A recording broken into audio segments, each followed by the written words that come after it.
So the problem when you are dealing with somebody who works for a life insurance company is ultimately the real profit margin is in permanent life insurance. So they're going to find a way to move you into that product all too frequently.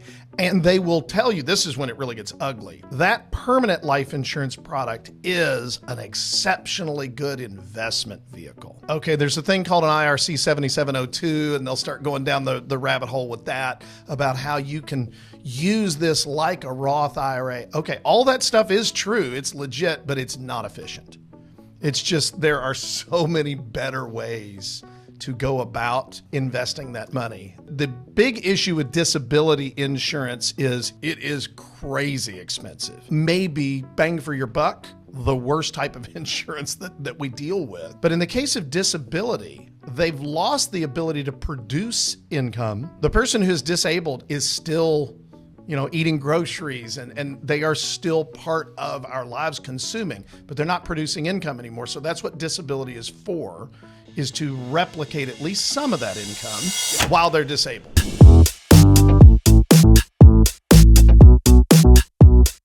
Welcome back to another edition of the Retirement Planning Happy Hour that we're recording on a Friday morning here. So I guess that's the happiest of mornings this week. It's a good morning. Absolutely. So Chris came to us. So he came up with the idea to do, we're going to talk about all things insurance today. So I'm coming in a little bit blind. I know he, kind of spearheaded this topic and thought it'd be a good idea to chat about. So we'll talk insurance because that's certainly something very, very exciting to talk about, which is why we brought the bourbon today. That's right. That's why you do to make bourbon. It a tad bit more interesting. So talk to us about the bourbon that you brought, and we'll go from there. All right. So first of all, this one's kind of special. If you recognize the bottle, this is the Old Forester 117 series. So a little backstory real quick. First of all, the 117s just a few years ago were true unicorns. You could not find these anywhere. They always come in a 375 bottle, so it's half normal size. And it's named after 117 Main Street, where Old Forester is located, down on Whiskey Row in Louisville. Every year they release one of these and they do something different. And sometimes it's good and sometimes it's, I don't care what the price is, it's not worth it, right?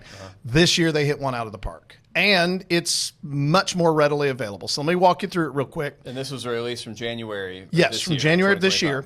Yeah. This is what they call the, it's right there on the bottle, the extra old.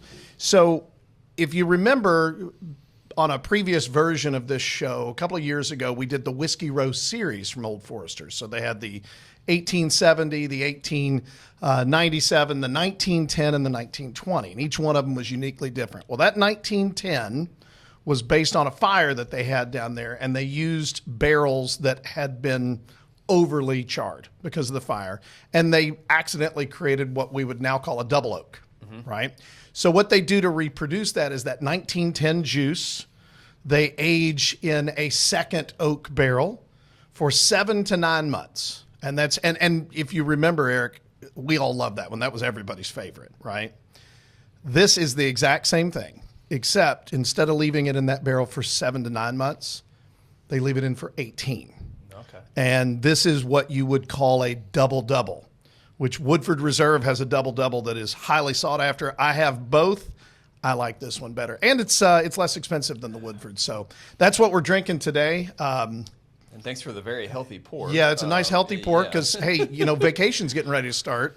So you're starting to go down that vacation trail we were talking about before we started. Yeah. Going to see my daughter in France here very, very soon. So by the time this comes out, I'll probably be somewhere over in Europe. Yep. Enjoy. Yeah. We've got a huge list of things that we need to do, a big itinerary. So, but that's a whole other podcast in and of itself. Yeah, that it is. So you came wanting to chat about insurance. So what specifically, brought you to the idea of wanting to chat about insurance today? And could you say insurance? There's a lot of different types, there's a lot to of insurance. So how do we want to focus there? Well, I think we would start. You kind of teed this up. Insurance has got to be one of the most boring things in the world to talk about. I've got a friend of mine that's an insurance agent, and she said, nobody went through middle school and high school dreaming and then went on to college to get the correct degree to be an insurance salesman. Nobody dreamed about doing that. It's not fun. People who do it and are good at it kind of fell into it usually. But But last night I was sitting on the front porch with my wife and my son, and I said, hey, we're going to be doing a podcast tomorrow. What would you all like to hear about? Because we're kind of jaded because we're in the world. We talk about it all the time. And they both just had this look on their face like, I don't know, right? So we got to talking, and my wife made the comment, just passing conversation. She just got a small pay raise at work, a typical little 3% pay raise. Mm-hmm. But they also changed the insurance that we get. We get it through her employer. And her insurance went up more than what her pay raise was. So my son started asking questions. That's typical, right? My son said, why is insurance so expensive? And man, my brain went right down the rabbit hole. So I thought it might be interesting to talk about. And we were just sitting there, shooting the bull last night. And I said, man, there's so many different kinds of insurance. And the first thing that I would do is I would say, you need to understand what insurance is. Because I don't think most people do. Most people, when we say insurance, their brain has a tendency to go to major medical, what you get typically through your employer to cover your doctor visits and if you go to the hospital, stuff like that. Technically, that's not even real insurance, not like other forms are. So what insurance does is it simply takes risk and it puts it on somebody else. It's a transfer of risk. It's a transfer of risk. That's right. You pay an insurance company to take the risk for you. They're willing to do that because they've got so many people paying them for that, and they know they're only going to have to pay out on a certain percentage, and that's how the money's made. So we were just talking last night, skip major medical because that's a different animal altogether. But this is something that, from a financial planning point of view, I feel is one of the biggest pitfalls in people's financial plans is they don't have their insurance set up correctly. So I'll start with life insurance because that's the one that people actually do ask about when they come in with us. Sure. Talk about it a lot. I am amazed, I know you are too, at the number of people who come in and they're retirement age or older, and they are adamant about having life insurance. And I have a standard response. Why? Why? Yeah. Right? Why? Why? In unison together. Why exactly? Yeah. Why is life insurance so important to you when you're already retired? So, okay, let's talk about life insurance. There's two kinds. There's what we call term and perm, which is term or permanent. Yeah. So, term is pure life insurance, right? You pay a premium. If you die during the policy's life, your survivors get paid out. If you don't, you wasted your money, and you're hoping that it's the latter, right? Sure. The purpose of term life insurance, and this is something my son asked me last night. He said, I don't get that. What's that for? And I said, it's to replace the income that is now gone. When somebody passes away, if there's other people that are dependent upon their ability to produce money, right? You need to replace that. That's really what term life insurance is for. No, it's the old Dave Ramsey rule. Absolutely. 10 years worth of whatever your income is, times that by 10. Mm-hmm. And that's what you need in life insurance. Now, that's overly simplified, but it's a good starting point. Directionally, it's correct. Yeah, you're looking to replace an income and or cover any debts. Right. Especially when you're young, because typically what do you have more of? You're coming out of school, you're buying a house, you typically have the most debt in your life when you're making the least amount of money. Yep. So, if something were to happen to your income, one, you need to replicate that income for probably at least 5 to 10 years minimum. But also you need to pay off your debt and cover future obligations. So if your kids are young, typically you want to have enough money in there to, cover college or down payments for future houses or set up a trust or whatever the case may be. In addition to making sure that your spouse is going to have enough to be able to continue their lifestyle. So, and that's kind of the point. There's a concept called human capital. It is your ability as a human being to create financial capital. And this is counterintuitive until you kind of walk through it. Human capital being your ability to create wealth. The person who is making $1 million a year as a CEO of a company or something like that, but they're 60 years old, has a lot less human capital than the 25-year-old who's really just getting started in their job, but they are in a decent profession, right? And you think, well, that doesn't make sense. That 25-year-old has another, 40 years that they can create wealth, whereas that 60-year-old probably only has a few more years, even though they're at a higher income. So when you talk about term life insurance, you're protecting human capital. That's why when you get to that point, and this is the reason we say why, when you get to that point in life where if you were to pass away, yes, tragic to your family doesn't suffer financially, why would you have term life insurance?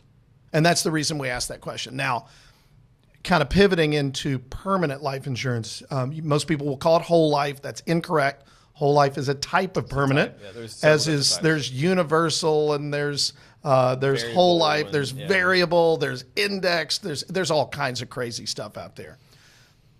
There's an exception to every rule, but as a general rule, there is no need for permanent life insurance. Especially the way that it's usually most often sold. Absolutely right. You know, hey, you just had a kid, you just got married.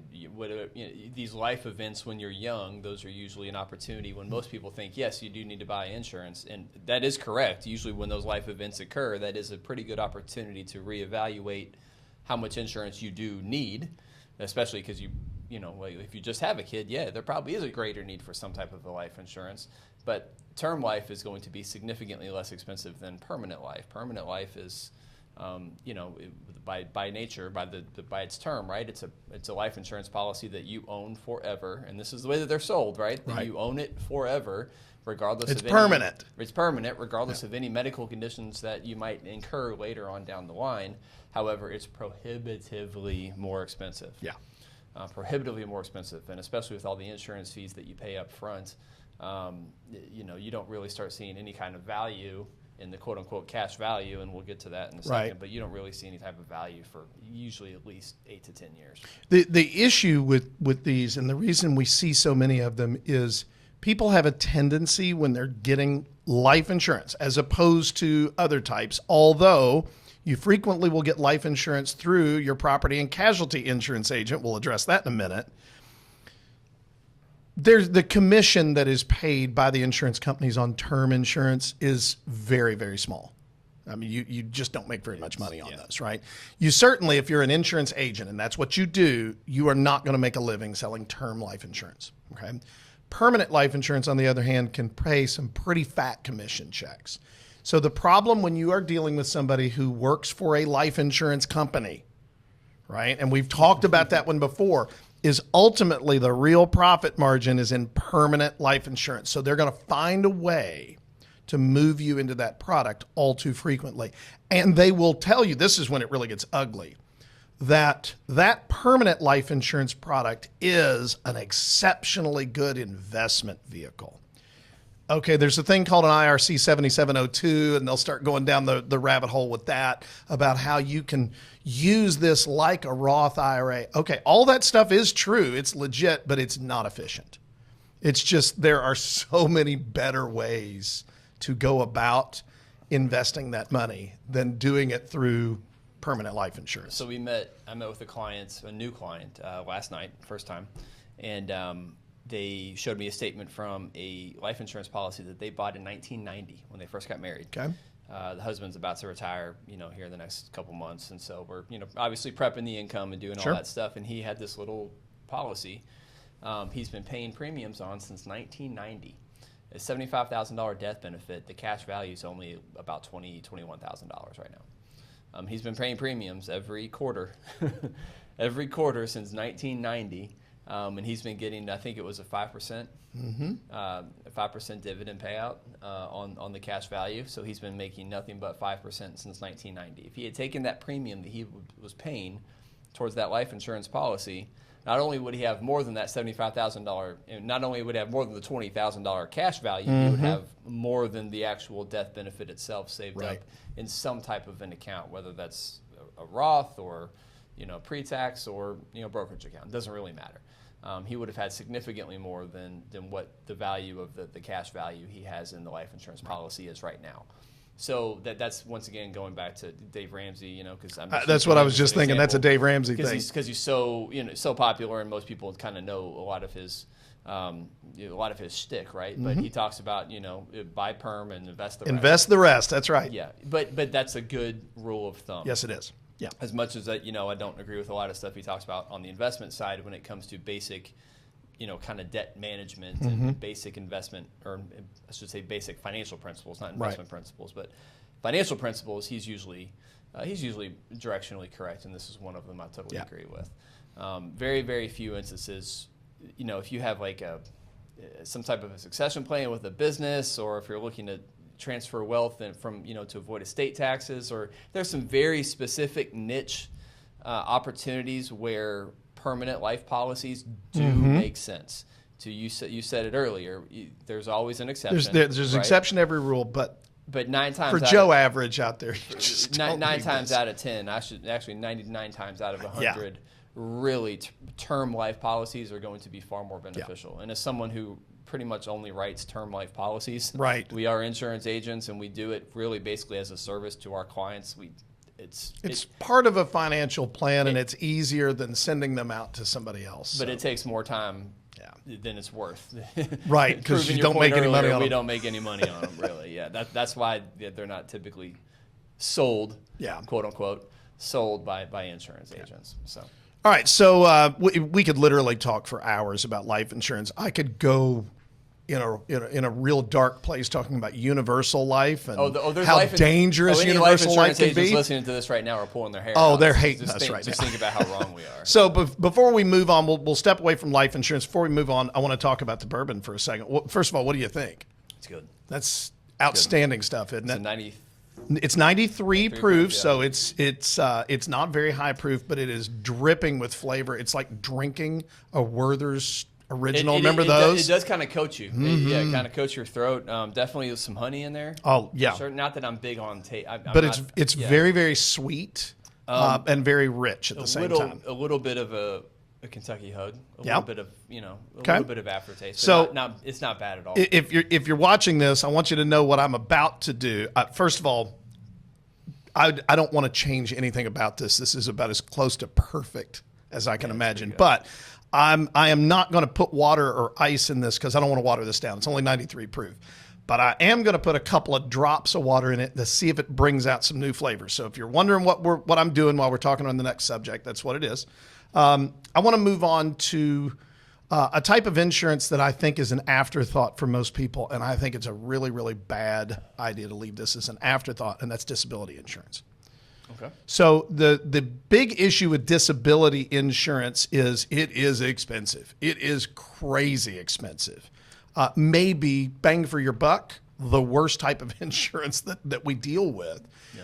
But the problem with it is disability insurance covers you. If you think about the life insurance argument, the reason that we have that term policy is to replace somebody's income if they die, right? But in the case of disability, they've lost the ability to produce income, but yet they're still very much here. And they're, I'm not to be mean or nasty when I say this, they're still a consumer. The person who's disabled is still eating groceries, and they are still part of our lives consuming, but they're not producing income anymore. So that's what disability is for, is to replicate at least some of that income while they're disabled. Yep. I kind of threw you under the bus there. Go with that. Well, I guess so. There's two types of disability insurance, short-term and long-term, right? Yeah. So we probably need to clarify what you're thinking, as far as what you think what would you say the bigger priority is, short or long-term disability? And we can explain the difference between. To me personally, I think it's long-term, and the reason for that is I can cash flow a short-term problem if I have proper savings. That's your emergency fund. That's exactly right. So and typically short-term, there's no hard, fast rule on this. Short-term is 3 months. And long-term is more than 3 months, although you see them written at 6 months a lot of the time, it usually kicks in at 3 or 6 months. Typically, there's probably not much of a reason to carry short-term disability. Usually, your employer, if they carry any type of disability benefits, you can usually hop onto some type of short-term disability plan pretty cheap. Long-term disability is what's going to be a little bit more expensive. That is the more important of the two, for sure, because there's a far greater risk of you having, let's say, some type of a stroke maybe, or some type of long-term event that's going to keep you from working for much longer than 3 months, where you're past the point of you've run out of vacation days, you've run out of emergency fund money, right? And the long-term disability helps to keep you from having to dip into things like your retirement accounts to stay afloat. Right.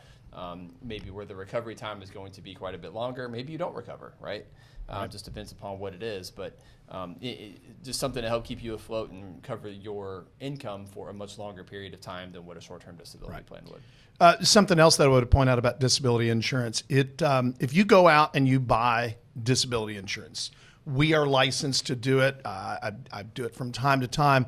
But if you go out and buy it on the open market, it is prohibitively expensive, right? This is something you really need to get through your employer whenever you can. The only disability policies that I've written in the last 5 or 6 years were because they could not get it at work. Self-employed. Yeah, actually one of them was a physician where they did not cover that, and it just blew my mind that where she worked, this is a fairly high income earner, but she has no disability insurance. And I want to clarify something. Most people say, well, disability, I'm not going to fall and get hurt. I can still do my job. Okay. 1 in 4 people will have a disability for at least a temporary period of time in their life, right? And of that 1 in 4, 75% of them are due to illness, not injury. You can't necessarily avoid the illness thing. So just make sure that if you don't have it at work, that you do go shop it properly. Once again, I would not go to an insurance agent who specializes in it. This is one where I would go to a financial planner who is using it to prop up your plan. But if you can cash flow it, you're going to be better off doing it that way. And one of the main considerations that you need to consider, so let's say you have back surgery or something, something that's going to be somewhat debilitating. Mm-hmm. You can, in a white collar world, right, because of COVID, we've become more accustomed to working at home. Everyone has computers and iPads, and a lot of jobs have the ability now to be able to work from home full time. Correct. Which is great. So a lot of people think, well, I'll just work from home, and I don't need to worry about this, right?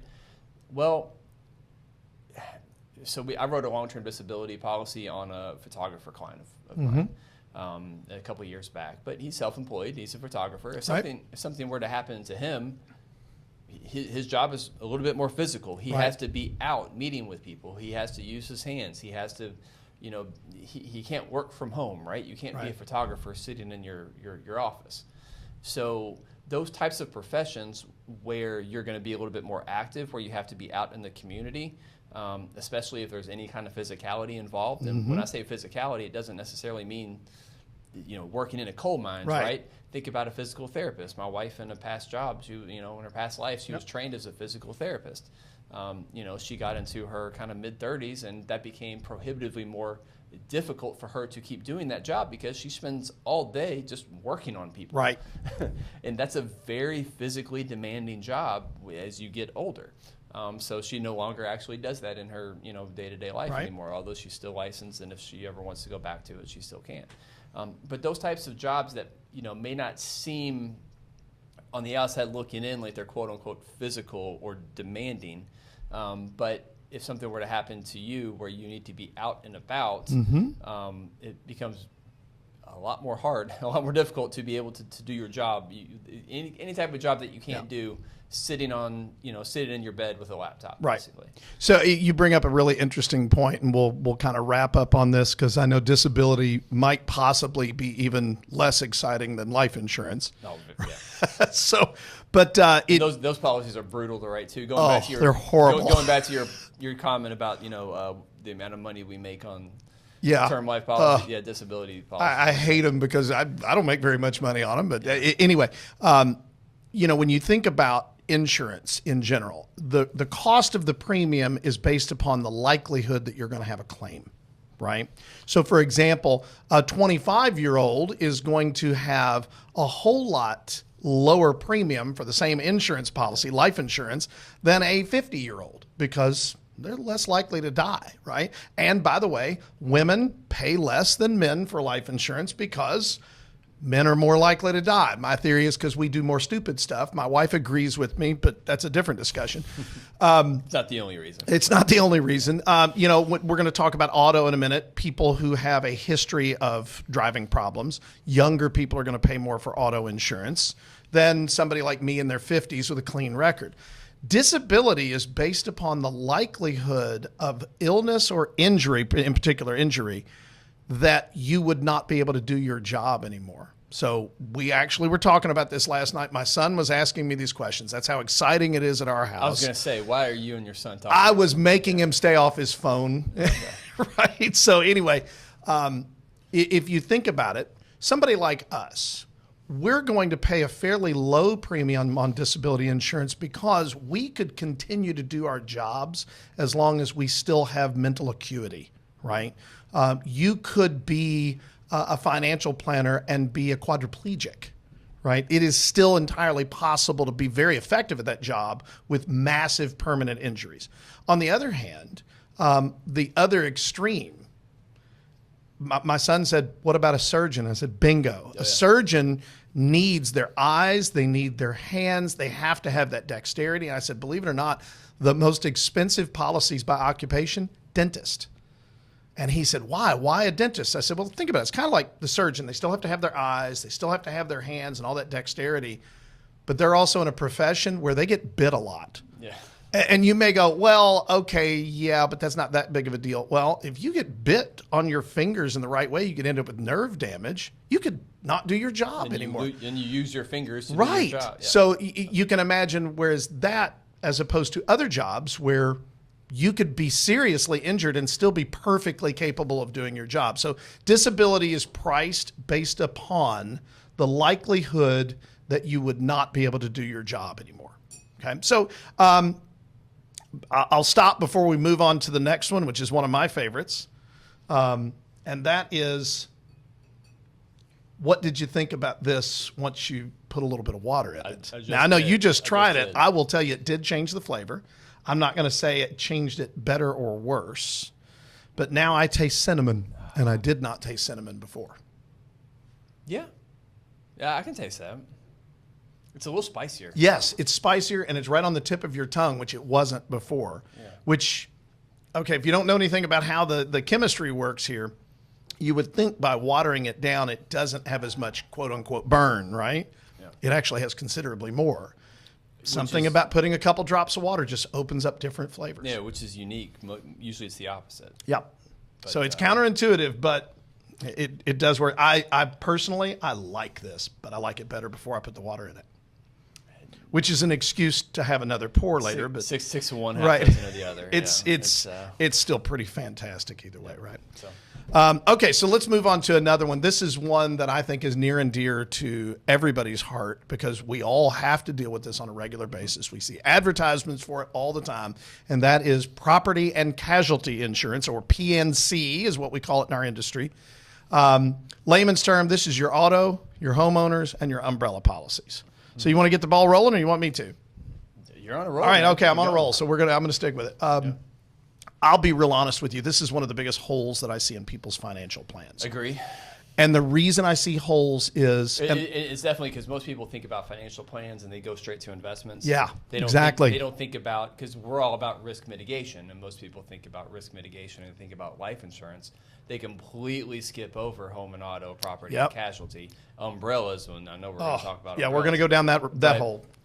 But it's amazing how some of the biggest risks or threats to the success of your financial plan have absolutely nothing to do with your investments. Yep. It's if something were to happen, to you and your house burns down. Right.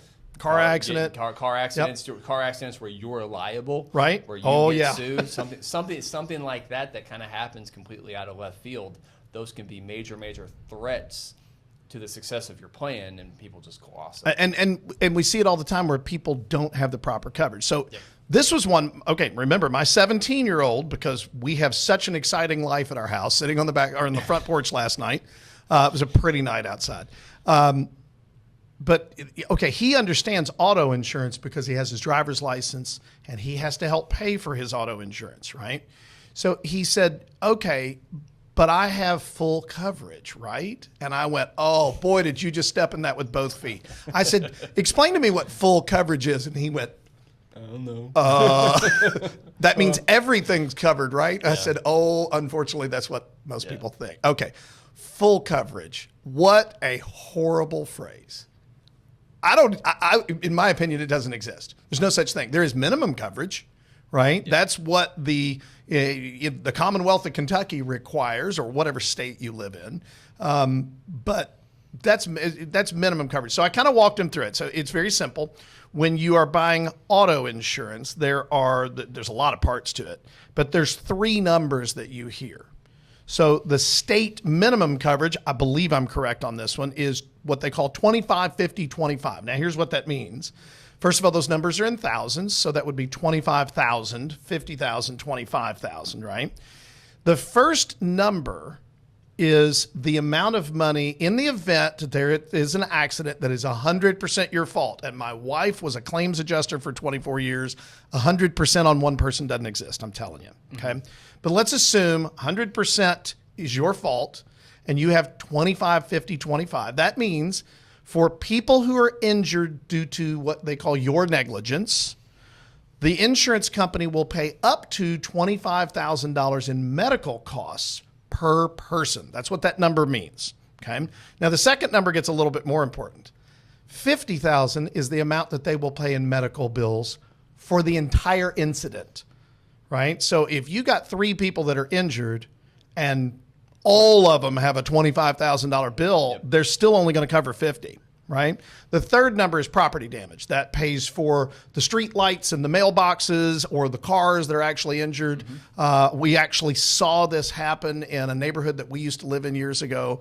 A lady in a very nice Audi SUV drove into somebody's house. Yeah, that was a fun night on our street. That would be the property damage part, okay? If you've got 25, 50, 25. I just actually saw a story yesterday, as a matter of fact. Gilbert Arenas, the NBA player, his son, who is a top prospect, he's going to USC to play basketball, just got in a high-speed wreck in his Tesla Cybertruck. But he ran into a fire hydrant in a tree in a residential neighborhood and did some serious amount of damage. And that's what that third number would cover. So if you got minimum coverage, 25, 50, 25, I think it's pretty easy just from those examples. You can go above that. All right. That's why it's state minimum coverage. Wow, that's good. What most people consider to be full coverage is 100, 300, 100, right? And this is where I think people get in trouble. 100, 300, 100. Okay, so you have a car accident that is your fault, okay? Let's just say that you're on the interstate, you're running 70, right? So this is the speed limit, but all of a sudden people are slamming on their brakes because there's a deer, because there's construction, because there's a moron up there. It could be anything. Most likely a moron. I was going to say we see all those every day, right? Okay. So there's 2 cars in front of you. The first one slams on their brakes. The second one slams on their brakes but doesn't hit the first one, and then because you are looking at your phone. Or I actually had an idiot weaving in and around traffic this morning, Massachusetts plates, right? Like this. Got his cell phone back to his ear, and I probably said some things I shouldn't have. Got a Yankee in our the word Yankee definitely came out of my mouth along with a couple other things. But anyway, so you end up rear-ending that one, and you hit that car and you drive it into the one in front of you. So there's 3 people in the car in front of you. The little girl in the back seat is not wearing a seatbelt, right? Then there's 2 people in the car in front of it. That girl without the seatbelt gets slammed into a seat. They got a stat flight her to the hospital. Do you honestly think, remember 100, 300, 100 is what we were talking about, full coverage. Do you honestly think that $100,000 is going to cover her medical bills?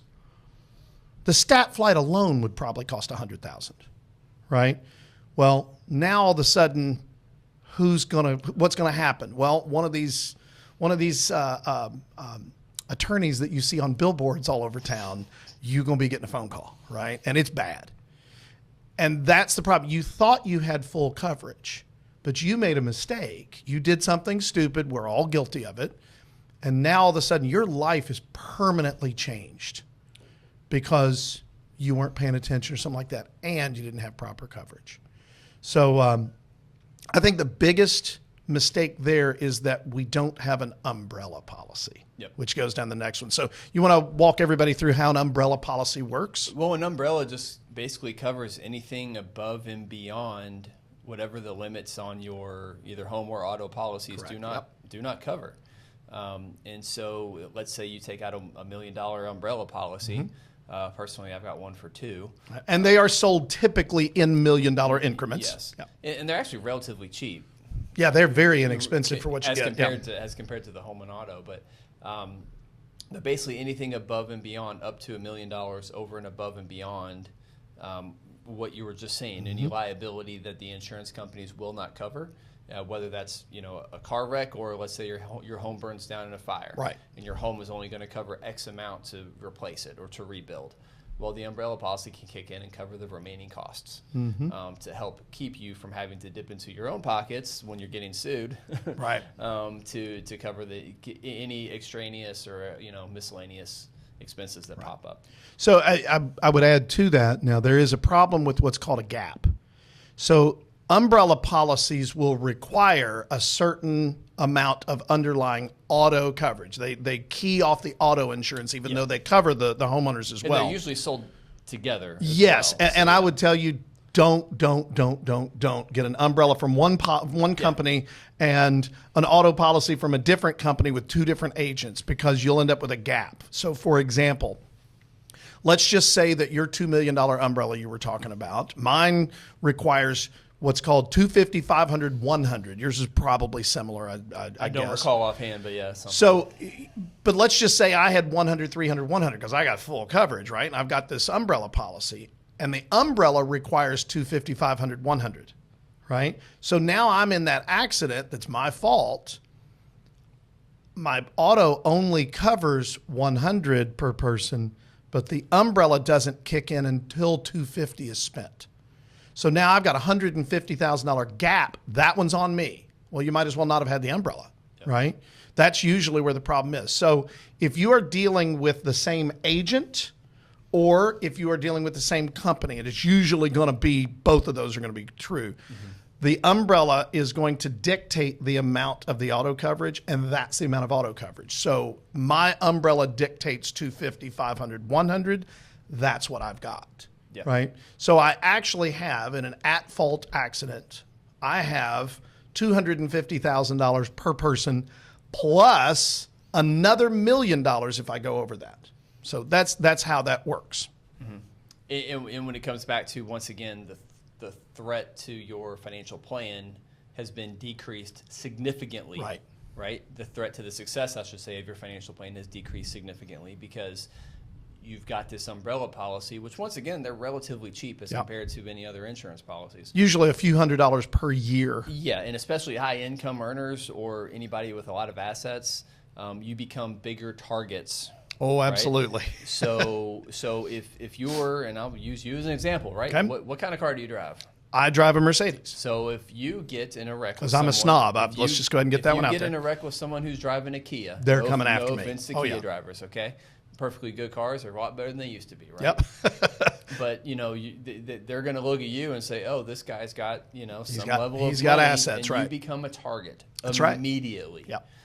So if you've got any level of wealth, and what you might think of wealth might be completely different than what someone else down the street thinks about what they have as well. And make no mistake, the reason that there are so many personal injury attorneys out there is because this is a get rich quick concept. Oh, yeah. Right? It really is, unfortunately. To your point, you're a target if this happens. And I mean, who are most of our clients, right? The millionaires next door. Yes, exactly. Those are the bulk of our clients are probably the quote-unquote millionaires next door, the people next door that, they spent a lifetime doing the things that they were supposed to do. They don't live flashy lifestyles. Right. Maybe they drive decent cars, and maybe they're not driving Mercedes, but they're probably driving pretty nice cars. But they're just, kind of doing the things that they were supposed to do all through life, and now they've saved up a really nice nest egg. They live within their means, and those are the millionaires next door. That's right. By all accounts, by every measure, right? You might not feel, if you're the millionaire next door, you might not feel like you're wealthy. You might not feel rich. But by every metric, by every objectionable measure of wealth in this country, you are rich. That's right. It is what it is. When I always kind of squirm a little bit whenever I see those, the average salaries across the United States. Mm-hmm. I'm like, who that means most of the people are living on about this amount of money, right? And half of the population is living on less. So by most objectionable measures, if you're the millionaire next door, you're living a lifestyle quite a bit above and beyond what most of the people in this country live. Right. And most of the people in this country are going to see that as an opportunity if they get in some type of a wreck or have some type of an event that occurs where they're not liable to take advantage of the situation, i.e. to take advantage of you. Yeah. So that's why it becomes increasingly important to cover your backside, right? Get your six and make sure that you are covering yourself with an umbrella policy, which once again, relative to the costs, it's really a no-brainer. Yeah. And most people do not have they don't even think about this. And by the way, let me interrupt for a second. Thank you for the military terminology of watching your six. I love that. I'm talking my language now. I think the problem that people have on the whole full coverage concept and the umbrellas, and we could go down the homeowner's trail as well, is when you go to your insurance agent and say, I want full coverage, I want comprehensive and collision, and I want all these other things, and we're going to talk about uninsured, underinsured in a moment, what they do is they get you all of the things that you want for the cheapest possible premium. And that's why you end up with that 100, 300, 100, or whatever the case might be. And all that coverage sounds great until you see the premium. Until you see the premium and you go, holy cow, that's too much. I don't want to pay that. Well, the insurance agent doesn't want to lose you as a client. And when they throw a big number in premium at you, the chances of you going, yeah, I'm going to go talk to somebody else, start going up. So not their fault, they're trying not to lose a client. They'd rather you have some coverage than not correct at all. And from the insurance agent's perspective, what's the reality? Yeah. They're going to sell you a cheaper policy to keep you as a client. Correct. The chances of you coming in with some big claim or some big liability is relatively low. Right? So they're doing their job. They're trying to keep the client. Everyone gets happy. They're only screwed if you come in as an unhappy customer, right? When you have some type of liability and your insurance doesn't cover it. And by the way, when you go away, you either go to a different independent agent or you go to a different captive company. What happens here is they just flat out lose their income because they get paid a commission from the insurance company that they place you with. So the way that I tell clients that you should shop for insurance is this. And this is a very simple formula. You take your net worth, you round that up to the next $1 million. Because remember, umbrellas are typically sold in $1 million increments. There's a handful of companies that do $500,000, right? But take your net worth and round it up to the next million. So 1 million, 2 million, 3 million, whatever the number is, okay? Now, go to your insurance agent, and I am a huge advocate of independent agents.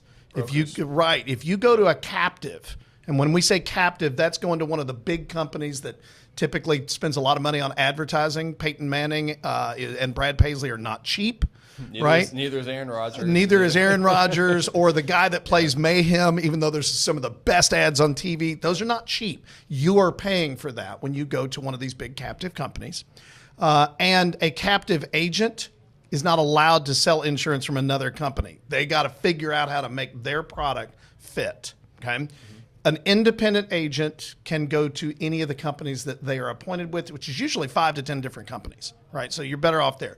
So you tell them, I want an umbrella of this many millions, and therefore the supporting homeowners and auto that is required under that.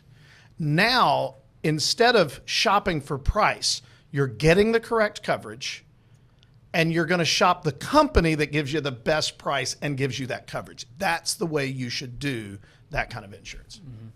Now, there's one other thing that we haven't talked about, and I personally think this is the biggest problem that we see here in the Louisville, Kentucky metro, and that is uninsured, underinsured motorist coverage.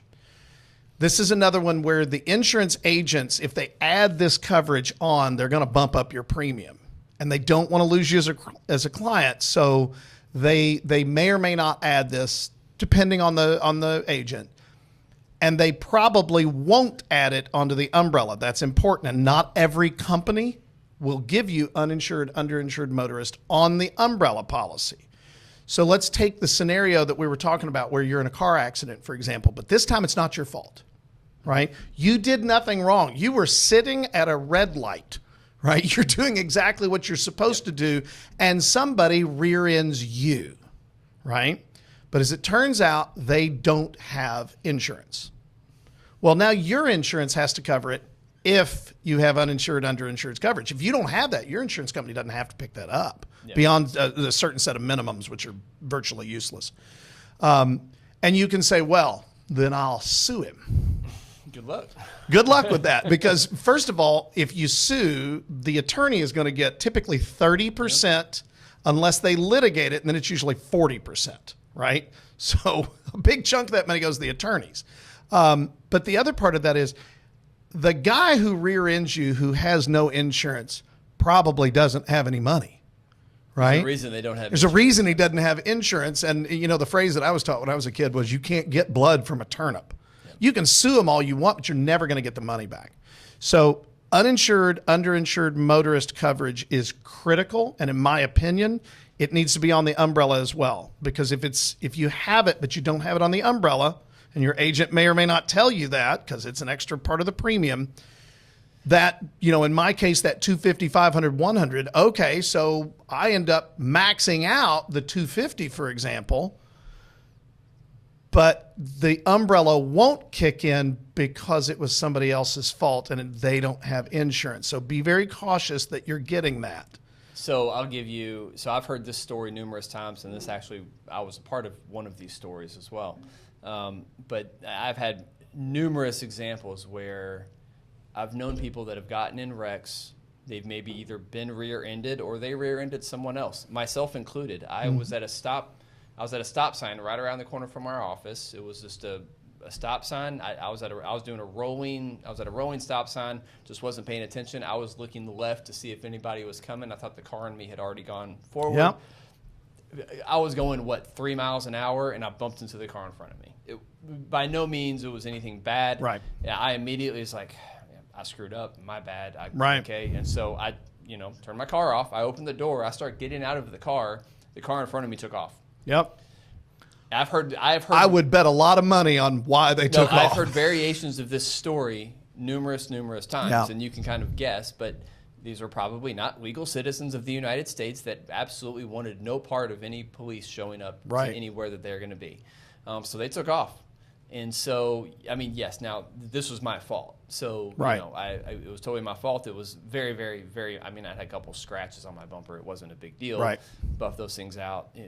That's not the part of the story. Right. The part of the story was I definitely ran into some folks that were not legal citizens, and I've heard so many variations of that story, whether they got hit or whether they were the ones that did the hitting, and the people they hit that you would think they would stick around, they took off because they did not want to be a part of this. So this actually happens significantly more than you would think. Let me add something to that. Yeah. When you say this happens a lot more than you would think. Now, my statistics are a couple of years old, but they probably are not going to be too far off. Kentucky, here in Kentucky where we live, Kentucky is the 4th highest state per capita in uninsured motorists in the country.